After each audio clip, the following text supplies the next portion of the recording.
Amén. Bueno, los niños se quedan aquí en este día. Hay una segunda parte que tenemos sobre la serie Procesos en la vida de Pedro. Bueno, de hecho tengo otros 2 mensajes más, nada más de Pedro. Pero quiero que vayamos a esta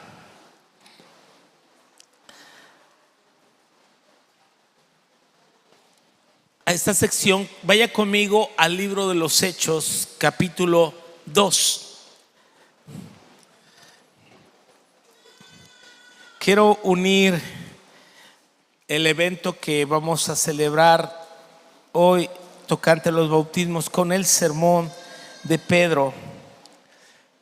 La semana pasada hablamos de cómo Dios llevó en ese proceso a aquel rudo pescador, aquel intemperante Pedro, que cada vez que hablaba se equivocaba, y sin embargo vimos al final la restauración de Pedro, cómo amorosamente el Señor Jesús lo atrae y lo lleva de nuevo como al principio, y el Señor está reconfigurando a ese Pedro, ¿no? Que le ha dado una asignación. Desde el día que lo conoció, Pedro y sus compañeros habían trabajado toda la noche y no habían pescado nada, ¿no? Más que un resfriado, yo creo. Y qué impotencia de llegar a casa, estar pensando en los compromisos, estar pensando quizás en las deudas, en que los hijos estarían esperando y diciéndole: papá, ¿hoy qué vamos a comer? ¿Hoy qué vamos a hacer? Yo soy padre de familia y yo he pasado por esos momentos cuando tienes tantas cosas por cumplir en casa y has tenido un pésimo día. Pedro tenía un pésimo día el día que se encontró con Jesús. Jesús le da una asignación, le da un llamado, y en ese milagro de la pesca, cuando las redes se rompían, seguramente Pedro salió adelante de todos los compromisos que tenía. Sin embargo, Jesús le llamó. Pero vemos después a un hombre que falló, pero Jesús no lo desechó.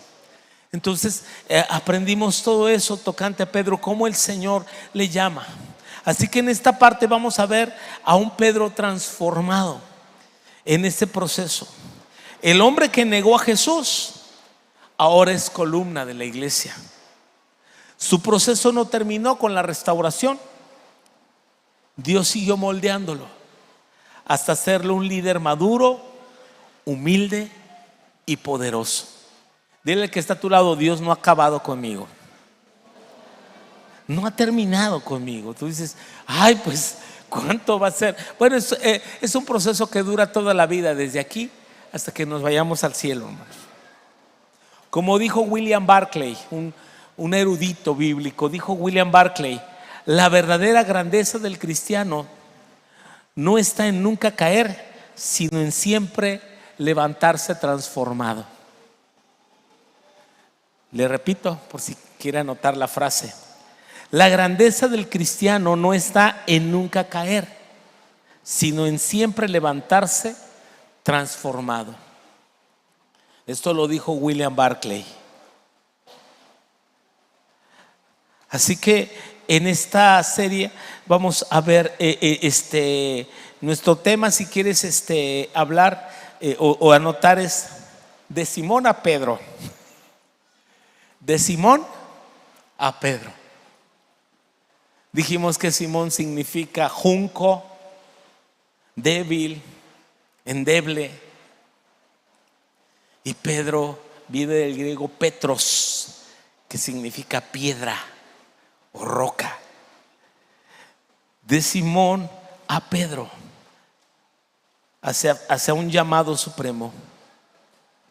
La primera parte, entonces, vemos que después de ser un pescador temeroso, es transformado Pedro a un predicador lleno del Espíritu Santo. De pescador temeroso a predicador poderoso. Ay, ¿te imaginas? Eso se llama proceso. Vamos ahí a Hechos capítulo 2. El contexto es que están todos reunidos en el aposento alto, donde el Señor Jesús les ha dicho: no se vayan de Jerusalén, espérense hasta que reciban la promesa del Padre, la cual oísteis de mí. Así que estaban todos unánimes juntos en el aposento alto, cuando de repente dice el versículo 2 que vino un estruendo recio, el cual llenó toda la casa donde estaban sentados. Y dice que se les aparecieron lenguas repartidas como de fuego y asentándose sobre cada uno de ellos. Y fueron todos llenos del Espíritu Santo y comenzaron a hablar en otras lenguas según el Espíritu les daba que hablasen.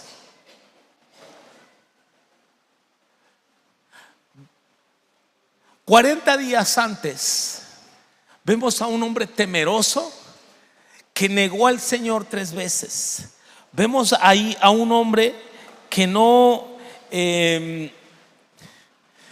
ha sido suficientemente valiente para resistirse a esos desafíos que enfrentó, y simplemente se cumplió la palabra del Señor. Vemos a un débil Pedro, pero el Señor no ha desechado a hombres o mujeres como Pedro, porque otra vez te digo, Él no ve lo que tú ves y yo vemos, ¿no? Si nosotros tuviéramos que escoger entre Esaú y Jacob, ¿a quién escogías? La verdad, a Esaú. ¿Por qué? Porque Esaú era un hombre de campo, era un hombre pues trabajador, fortachón, luchón, cazador. El otro era un debilucho, tramposo, mentiroso, siempre bajo las anaguas de su mamá. Pero ¿a quién hubieses escogido? Nos hubiera pasado como a Samuel. O sea, le pasan 7 hijos de Isaí y está un hombre alto, fuerte, el mayor de ellos, y además bien parecido. Hay otros 6 y otro que ni siquiera está por allí. Obvio, Samuel dijo: este es, delante de Jehová estás ungido. Si nosotros hubiésemos tenido que escoger a los discípulos, de verdad que no hubiéramos escogido a Pedro, ni a Jacobo, ni a Juan, los hijos del trueno. Imagínate cómo les puso: hijos del trueno, los Boanerges. Otros también sin compasión, que querían que cayera fuego del cielo para quemar una aldea de los samaritanos. No más. ¿Por qué? Porque no los quisieron recibir. No, que oramos, Señor, y les caiga fuego del cielo. El Señor dijo: hey, calmados. ¿Sabe? Y otro, Tomás, el incrédulo, el Judas.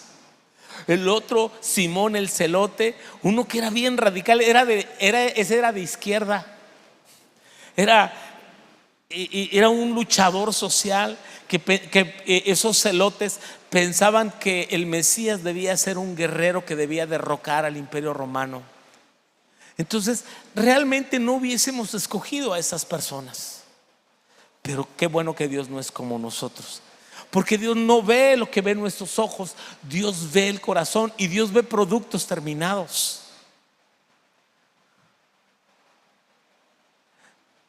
Nosotros no hubiésemos escogido una Gomer para Oseas, pero a Dios sí le plació, porque Él miró en ella a una mujer que tenía el potencial de ser la esposa que ese hombre necesitaba.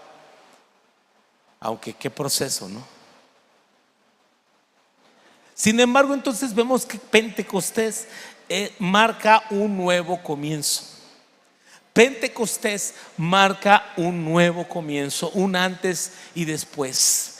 Todo cambia, todo es diferente cuando el Espíritu Santo viene sobre una persona. Todo cambia, todo es diferente cuando el Espíritu Santo viene y transforma una vida y completa su obra y hace aquello que parece imposible y convierte a un cobarde en un poderoso predicador. Y un montón de gente llena de temor, escondida por miedo a los judíos, ahora están allí, están llenos, están transformados y están hablando en otras lenguas. De tal manera nos describe que se hizo un estruendo. Imagínate que está la fiesta acá del pueblo, la fiesta más grande, imagínate la fiesta más concurrida de Tlapa, y donde miles de personas vienen en autobuses y todo el mundo está ahí, y de repente escuchan una explosión y dicen: ¿dónde? No, por allá en Luz a las Naciones, algo, y todo el mundo se viene corriendo a mirar, y vienen las pipas porque piensan que algo se está quemando aquí, y vienen las patrullas, y vienen los curiosos, y vienen todo, y todo el mundo está mirando, y sabes, es lo que estaba pasando allí. Se calcula que en Pentecostés asistían a la fiesta, que era una fiesta donde celebraban la fiesta de las cosechas o las primicias, y a esa fiesta llegaban a venir a Jerusalén hasta 2 millones de personas en los tiempos bíblicos. Hasta 2 millones de personas. O sea, eso estaba abarrotado de gente. Ellos no están en la fiesta, estos tienen unos días ahí encerrados en el aposento alto, están orando, y 10 días después de la resurrección ocurre este hecho en plena fiesta, cuando se escuchó tal estruendo, y nos dice la escritura que había por lo menos unas 17 naciones allí representadas. Había partos, medos, elamitas, gente de Judea, de Capadocia, de Asia, de Frigia, Panfilia, de Egipto, de África, más allá de Cirene, ¿sí? O sea, más allá de Etiopía, ¿sí? Cretenses, árabes, todos. Pero ¿sabes qué? Les oían hablar las maravillas de Dios. O sea, cuando llegaron y ellos pensaban: no, algo explotó, algo sucedió allí, pero vienen y encuentran a esos 120 hablando las maravillas de Dios. Ya no son aquel grupito de miedosos escondidos en la clandestinidad. Ahora están allí y están proclamando las maravillas de Dios. Sí, el Espíritu Santo viene para equipar a la iglesia. El Espíritu viene para transformar a una iglesia que no se anima a hablar, que no se atreve a crear cosas. Ahora vemos a una iglesia poderosa. Escucha bien, por eso hay un antes y un después del Espíritu Santo, no solo en la vida de Pedro, sino en la vida de cada uno de nosotros. Por eso el énfasis, la importancia, y lo vimos ayer en el Sé Libre, ¿verdad? Qué importante es que tú seas lleno, seas llena del Espíritu Santo. Así que cuando ellos fueron llenos del Espíritu Santo, se levantan sin temor. La gente está juzgando, está criticando porque dice: parece que están ebrios, están llenos de mosto, dice la versión 60. Y dice en el verso 15 que Pedro se levanta y dice: estos no están ebrios como vosotros suponéis, puesto que es la hora tercera del día. La hora tercera son las 9 de la mañana. Y dice Pedro: la hora de la botana es hasta las 12, la 1, apenas son las 9. No, ellos no han ido a tomar. Lo que pasa es que esto fue anunciado por el profeta Joel. Y Joel había anunciado allá en Joel 2:17 al 21 que en los postreros días derramaría de su espíritu sobre toda carne, y los hijos y las hijas iban a profetizar, los jóvenes verían visiones, los ancianos soñarían sueños. De tal manera que Pedro, tomando desde esa escritura, comienza a predicarles y les dice en el 22: varones israelitas, oíd mis palabras. Jesús Nazareno, varón aprobado por Dios entre vosotros, con maravillas, prodigios y señales que Dios hizo entre vosotros por medio de él, como vosotros mismos sabéis, entregado determinado consejo y anticipado conocimiento de Dios, prendiste, mataste por mano de inicuos, crucificándole, al cual Dios levantó de los, dice, Dios levantó, o sea, lo resucitó, suelto los dolores de la muerte, por cuanto era imposible que fuera retenido por ella. Y también Pedro cita el Salmo 16, donde Salmo 16, Salmo 2 y Salmo 16, donde habla de David, que él se había gozado al ver al Señor y que no dejaría a su santo que viera corrupción.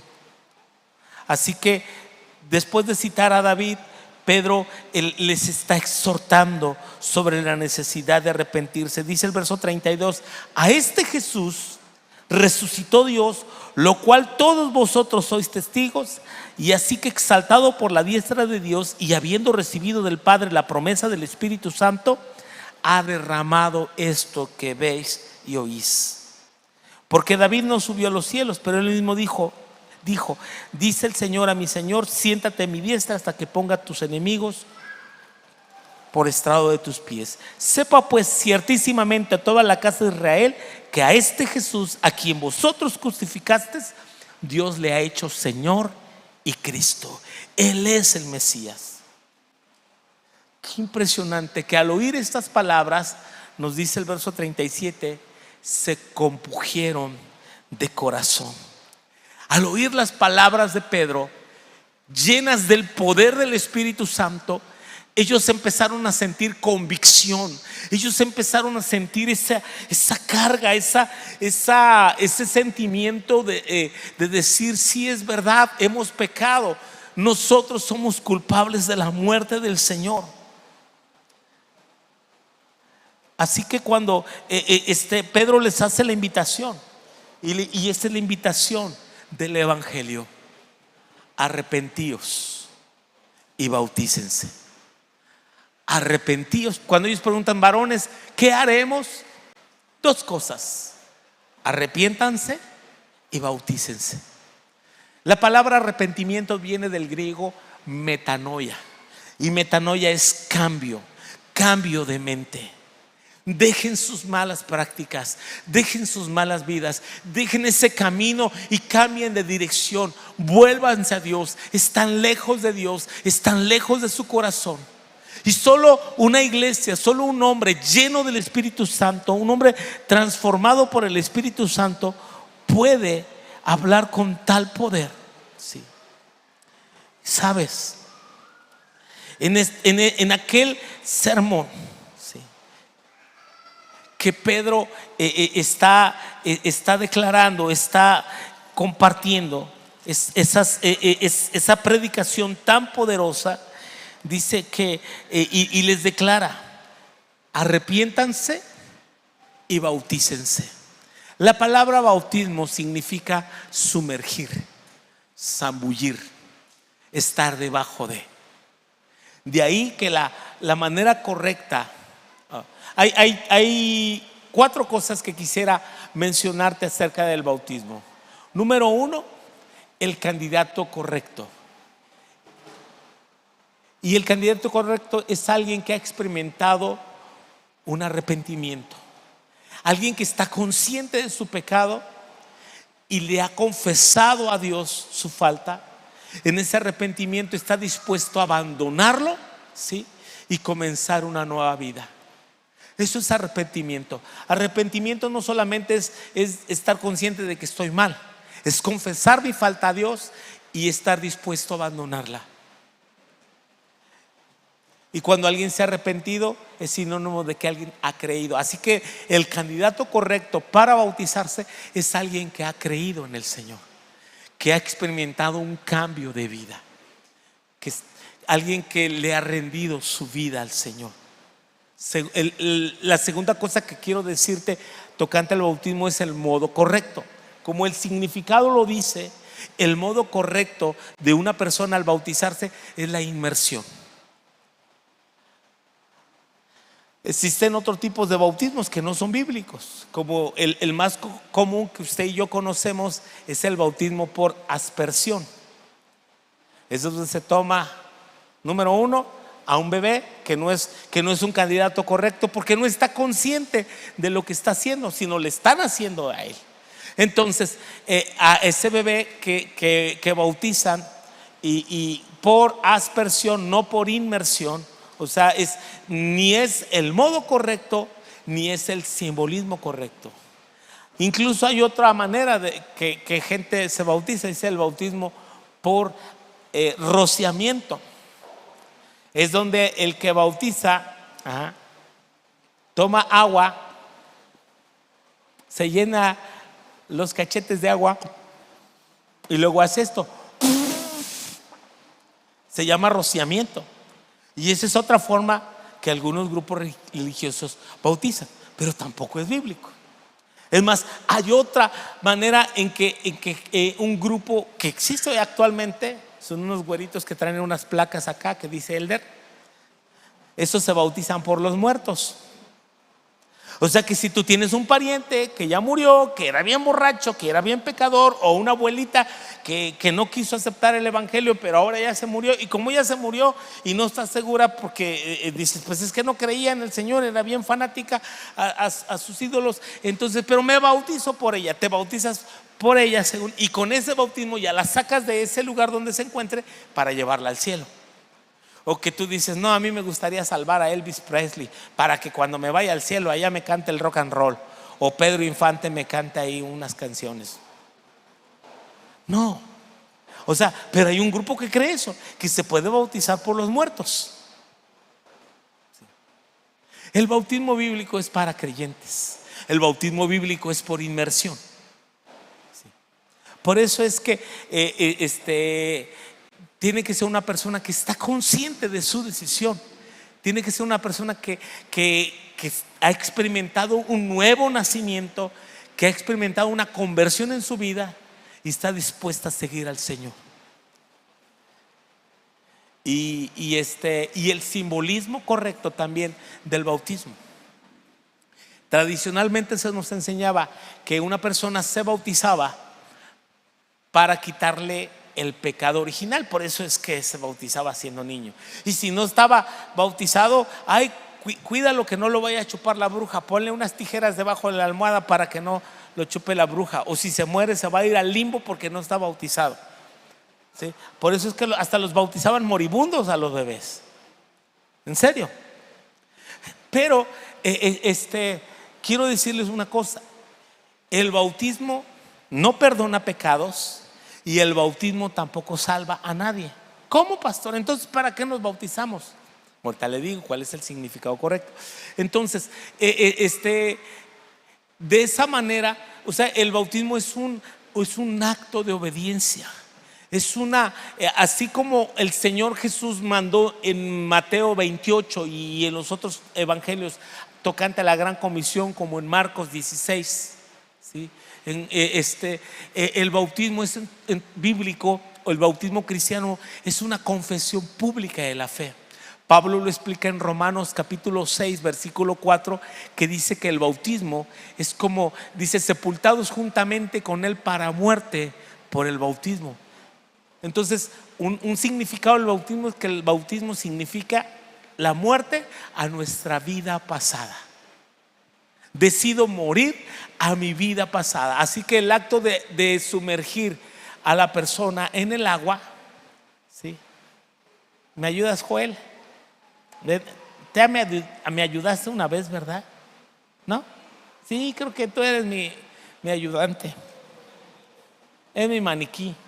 No, pero ya está más grande el flaco mira. Sí, oye, flaco.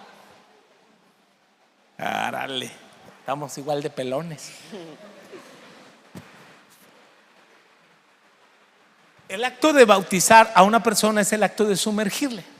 Y por ejemplo, yo le pregunto, hermano Joel González, ¿González qué? Martínez. Martínez. Híjole, sí, la verdad. La verdad sí se me olvidó. Hermano Joel González Martínez, ¿tú has creído en el Señor Jesucristo como Señor y Salvador de tu vida? Sí, sí creo.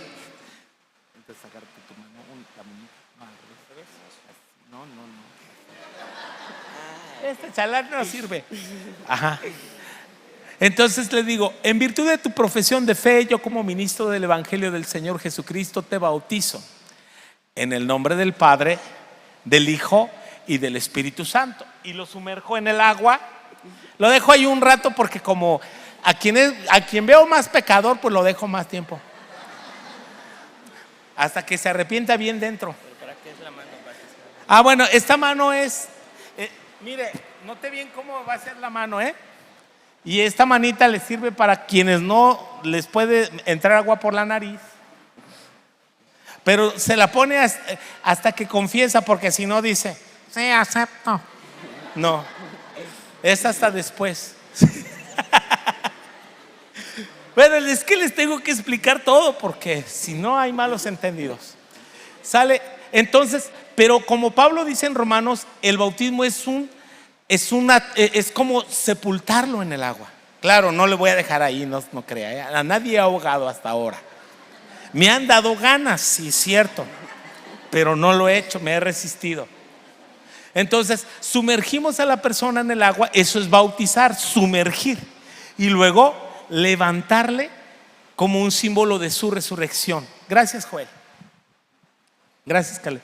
Entonces, note, el simbolismo correcto del bautismo es: sumerjo a la persona en el agua, la levanto, y si me pones Romanos, dice: somos sepultados para muerte, dice juntamente con él para muerte por el bautismo, a fin de que como Cristo resucitó de los muertos por la gloria del Padre, así también nosotros andemos en vida nueva. También el bautismo entonces está confesando, está declarando que al ser bautizado, ¿sí?, yo estoy creyendo que Dios obrará en mí tal proceso en el que me voy a levantar como una nueva persona. Así que el bautismo no es para personas que ya tienen una larga experiencia en el Evangelio, no. El bautismo es para aquellos que comienzan su vida de fe. Si tú me preguntas, pastor, ¿cuándo me puedo bautizar? Hoy mismo. Hoy mismo. Pero no traje ropa, no le hace, te secas en el camino. Mire, también el bautismo es una confesión pública de nuestra fe. Las personas se bautizaban y confesaban su fe. Ese día que Pedro está predicando allí en el aposento alto, la gente se compungió de corazón. Pedro les dice: arrepentidos y bautícense cada uno de vosotros para perdón de los pecados y recibiréis el don del Espíritu Santo. Quizás usted diga: pastor, pero ahí dice que el bautismo es para perdón de los pecados. Ahí no está diciendo eso. O sea, parece que dice eso, pero no dice eso, porque si no, negaríamos toda la revelación bíblica tocante al perdón de los pecados. Porque si con bautizarme recibo perdón de los pecados, use la lógica, por demás murió Jesús. Él nomás nos hubiera bautizado y ya no va a la cruz. Es más, muchas ganas no tenía de ir a la cruz. Hasta oró 3 veces: Padre, si es posible, pasa de mí esta copa. Pero era necesario, alguien tenía que pagar el precio de nuestra salvación. Entonces, ¿qué es lo que perdona mis pecados? Es la sangre de Cristo derramada en la cruz. Entonces, ¿pero por qué Pedro usa la expresión bautícese cada uno de vosotros para el perdón de los pecados? Porque en el bautismo, cuando alguien se bautiza, está implícitamente declarando su fe a los demás. Está haciendo una confesión pública de su fe mediante su bautismo. No que el bautismo le perdona, sino es su confesión, y el acto mismo de confesarlo está declarando que Jesús es su Señor, que Jesús es su Salvador. Porque entonces tomar un solo texto y hacer una doctrina se convierte en un pretexto. Un texto fuera de contexto se convierte en un pretexto, y de ahí se tuerce la verdad. Pero cuando vemos esta verdad a la luz de toda la revelación del Nuevo Testamento y de la Biblia, entendemos que solamente la sangre de Jesús nos limpia de todo pecado, no un rito. Lo que sí les podría decir es que el bautismo es sinónimo a la circuncisión.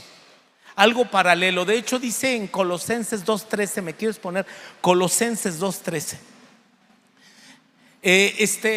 Recuerde que la circuncisión era símbolo del pacto entre Dios y Abraham, y todos los varones que nacían en las familias judías eran circuncidados a los 8 días de nacidos, y de esa manera se hacía, entraban en un pacto.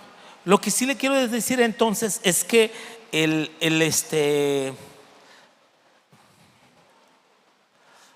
desde el 11, por favor, mejor 11,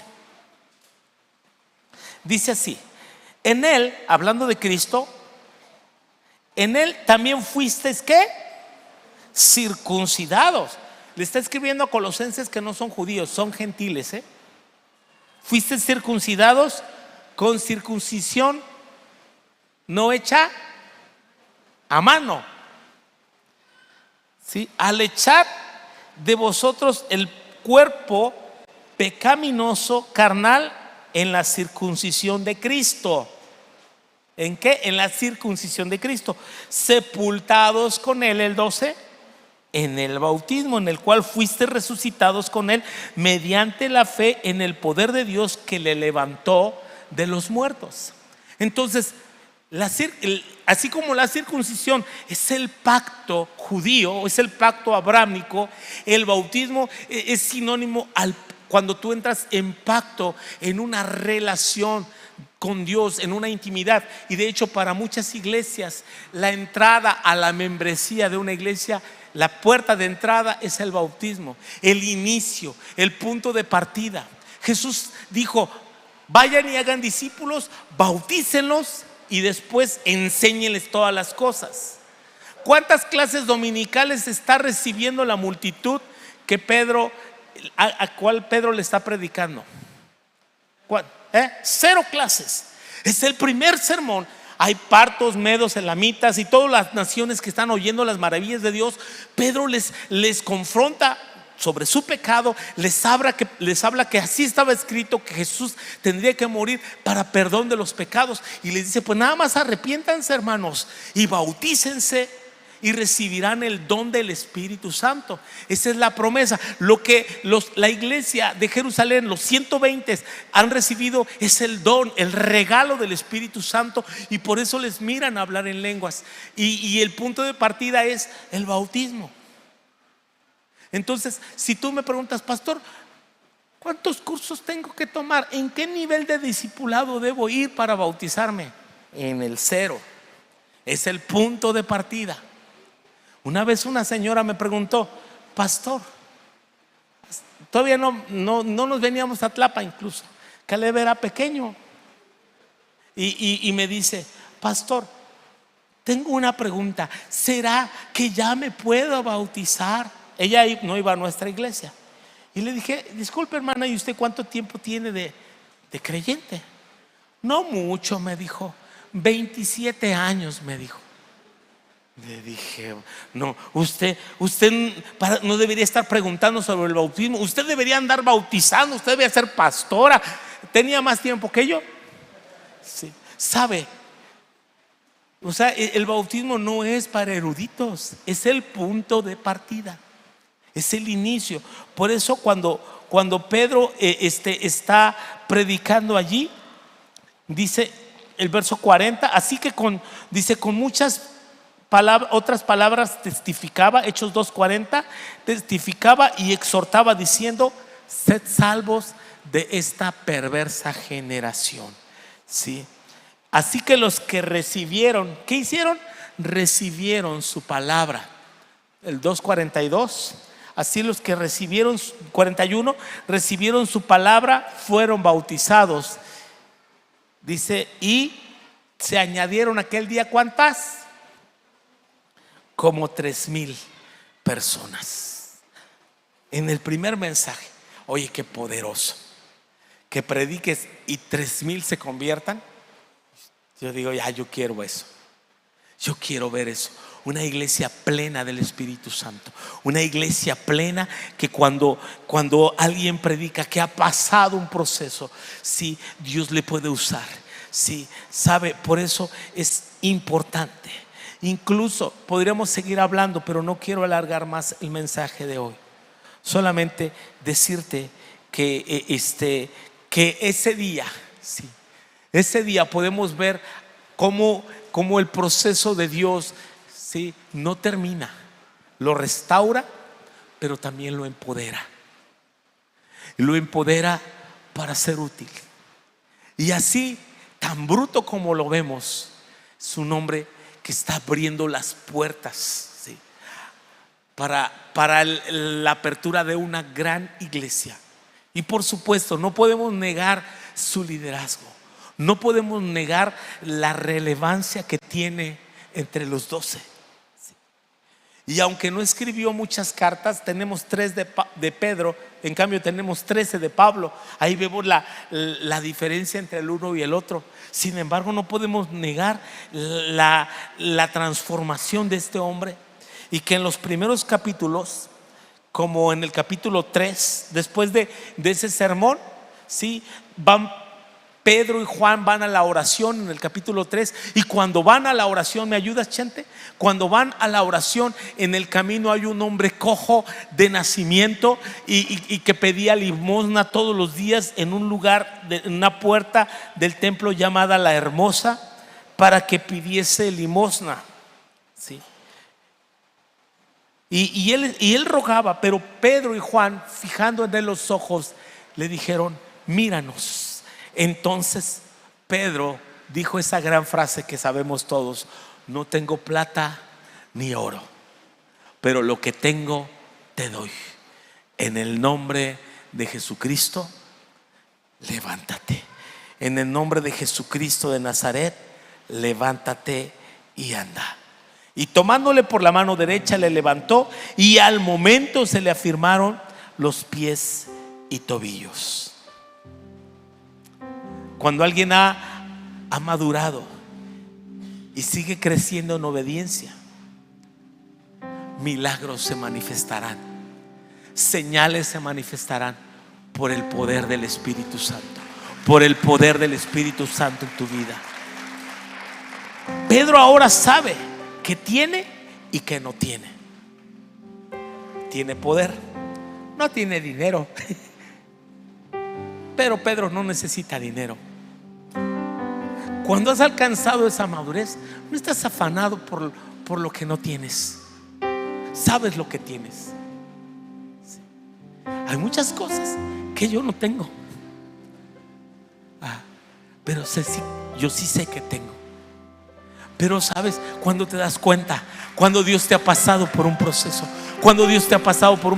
y eso te da seguridad. Pero lo que tienes está para impartirlo. Lo que tienes te es suficiente. Escucha muy bien, iglesia: lo que tú tienes te es suficiente. Lo que tienes te abrirá caminos. Lo que tienes te abrirá sendas en el desierto. Hará cosas imposibles. Sí, de verdad estamos viviendo un proceso, iglesia, que con lo que tenemos nos alcanza.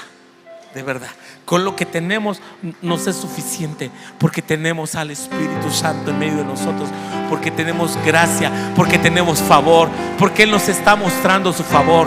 Sí, porque no tenemos temor de las cosas que van a venir, porque cuando Dios está en medio de todo eso, Él suplirá. No tienes miedo cuando hay amenazas. Podemos ver que cuando Pedro vuelve a predicar, y ya no son 3,000, ahora son 5,000. Sí, y tú ves a un Pedro en el capítulo 4 que cuando va caminando, mira, la sombra de Pedro va sanando los enfermos y demonios van saliendo. La gente sacaba enfermos. Mira, él no tenía mucha plata, él no tenía mucho dinero, pero él tenía el poder. Y a eso nos quiere llevar, iglesia, a que tú puedas abrazar el más grande regalo que Dios nos quiere dar: la unción de su Espíritu Santo, la unción de su presencia, el regalo de su gloria. Con eso es suficiente, con eso es suficiente. Mira, con el Espíritu Santo lo tenemos todo. ¿Por qué en esta mañana no le dices: si te tengo a ti, lo tengo todo? Lo tengo todo. Ponte de pie. Dice: Señor, si yo te tengo a ti, lo tengo todo. Era una iglesia que no tenía templo, El templo era de los judíos, no era de ellos.